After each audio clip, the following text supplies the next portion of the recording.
prenons les choses chronologiquement. Le problème du fichier électoral a été évoqué quand? Ça a été évoqué le 27 novembre 2023. Et au cours de cette séance qui a eu lieu au Palais le 27 novembre, c'est à l'occasion de cet entretien que les gens posaient le débat sur le fichier électoral par rapport à 2026.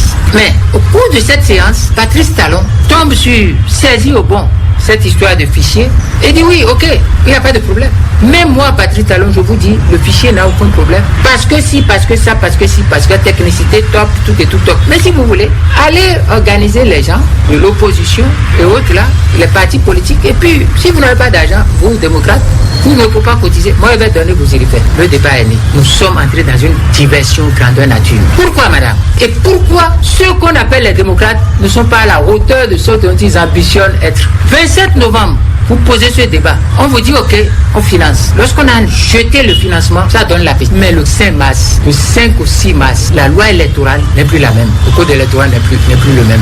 Or, il fallait que le code électoral ne bouge pas pour que la question qui était une question qui a gêné le fichier électoral soit réglée. Maintenant qu'on les divertit, on revient sur le code, on change le code. En changeant le code, on crée un nouveau problème, une nouvelle difficulté dans laquelle ils sont tombés bêtement comme des enfants. La difficulté de 20%, la difficulté de 15% et la difficulté de 3/5. Vous allez voir l'irrésolution de ces messieurs du parti Les Démocrates. Ils restent là, ils vont voir des partis politiques, des chefs de parti, ils disent bon venez.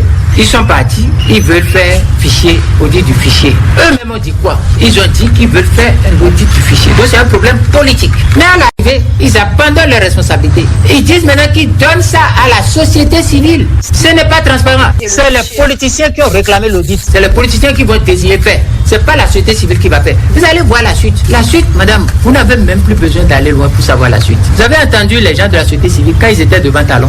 Non, nous allons travailler pour vous. Nous jurons que nous ne sommes pas politiques. Nous sommes venus pour travailler pour vous. Pendant que Talon disait quoi? Talon dit, écoutez, Talon dit oui, dans le fichier, voilà les problèmes qu'il y a. Il y a ceux qui sont morts et dont on n'a pas enlevé parce que nous n'avons pas l'état civil des morts.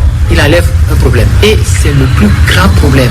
Il dit, il peut y avoir les questions de ventilation, de liste de postes de vote et autres là. Et cela est dû à un bug. Mais ce n'est pas de mauvaise foi. Ils vident le second. Il reste quoi encore? Et là, ils vont trouver quoi? Alors que on a changé. Au moment où moi je criais, déjà dès le début, 2017-2018, je parlais de Safran, je parlais de Ravip. Au peu même, j'avais même sorti l'allégorie pour dire Ravip dit quoi? Quand il disait tout ça là, il se disait, j'ai dit tout ça. Il se taisait. Et c'est maintenant qu'ils se réveillent. Et ils repoussent la responsabilité, vont accrocher le problème à la société civile. La société civile va faire quoi? Regardez les débats des autres devant Talon. On va faire tout. Non, on travaille pour vous. Comme vous avez fait l'audit de ça, comme vous avez fait le contrôle, on travaille pour vous. On ne le fera jamais. Et Talon dit, il ne faut pas que de ça là, on dise maintenant on n'ira pas aux élections. L'audit du fichier n'est plus rien du tout. Ça n'apportera rien. Zéro. Espèce de quelle nation? Le débat du Bénin, madame, c'est le code électoral. C'est les élections inclusives. Et ce code électoral est une élection, une élection exclusive.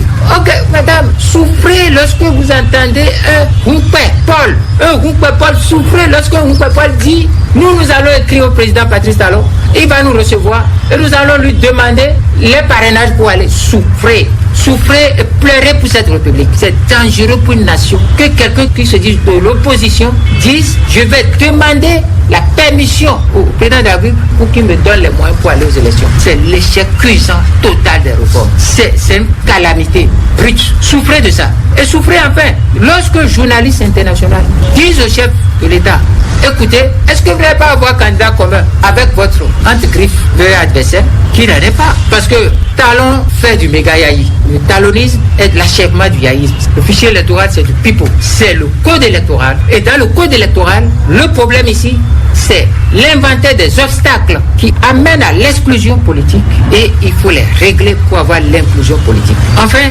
tant qu'il y a des blocages, tant qu'il y a l'exclusion, moi je ne participe à aucune élection.